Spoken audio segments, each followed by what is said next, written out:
Hey everyone, my name is Ajay Surya, who is currently pursuing in the ODS department of undergraduate in Savita Engineering College. So in today's video, we are just going to see about introduction to machine learning. So what is machine learning? Machine learning is type of something that we are going to use to make our machine to learn by using some algorithms and codings. We have different techniques to build a model. So you guys may know something about model. It is used to a straight line. It can be the straight, a linear, or non-linear technique.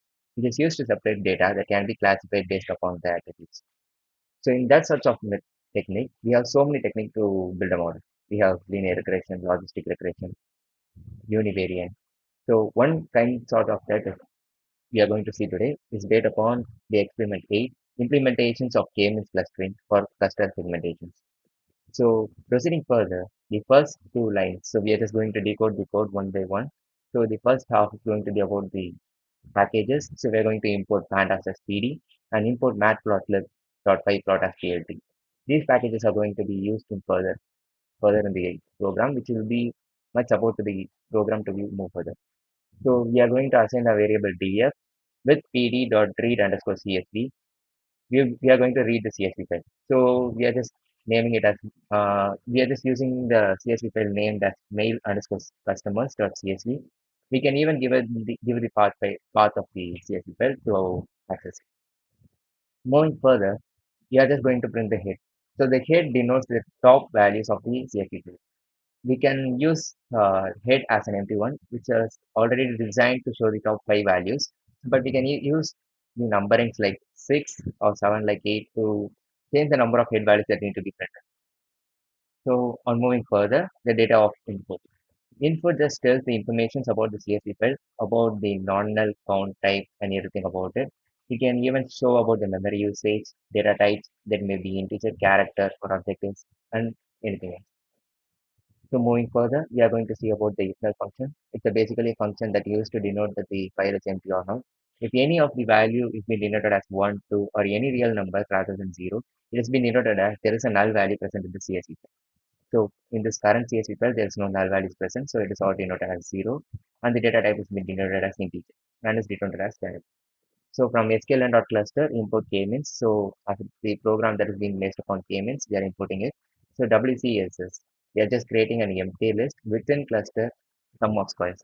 So using that, we are going to use a for loop. So while using the loop, we can make the data arranged in the form of clusters. So this for loop is being used to make the cluster data to be clustered in a manner that is being used for the program to move in sort of thing. So for in I range of 1 to 11, k-means is equal to k-means of n cluster is equal to I. We are going to initialize to the I value. So init is equal to k-means plus plus. It will be just looping forward in the upcoming iterations. So the syntax of the k-means is just given below in the two lines. K-means dot fit df dot allocate colon comma 3 is 2. So this indicates the index locations of the k-means that need to be appended. So WCSS dot append k-means comma init here underscore. This sorts of warning are just fine, so just skip it. And moving on to the next part, so PLT dot plot range of 1 to 11 WCSS. The clusters which have been clustered in the previous segment are need to be plotted as a graph. To find out the exact optimal point by using the elbow knee. So in this elbow method, the point that lies at the edge of the turning point is being considered as the optimal one. So based upon the X labels, here it has been labeled as number of clusters and the Y label is denoted as WCSS and the title is been denoted as elbow method. All these are variables which can be changed according to your. So moving further, the syntax for the KM and the K-means is being denoted in two lines. So KM is equal to K-means of n clusters is equal to 5, which simply denotes is the number of clusters. KM.fit is equal to df.ilocate in the same one. So we are just locating the clusters in which position they have to be segregated and some sort of error, that some sorts of warning, that's fine. If it's an error, it's not fine. So we are just going to predict the y predict value. So y predict is equal to km dot predict of d allocate colon is to 3 is to. The same we are just predicting the y predict value.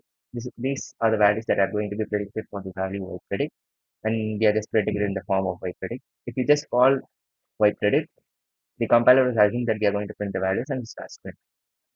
Moving further, we have the df, which is a variable we sort to read the CSV file of cluster is equal to white bit. So we are just going to form 5 clusters. So from the indexing value, so we are just going to start at 0. So df0 is equal to df of cluster from 0, 1, 2, 3, and 4. Moving further with the plt.scatter. So scatter is something that is function that's used to spray the data on the graph.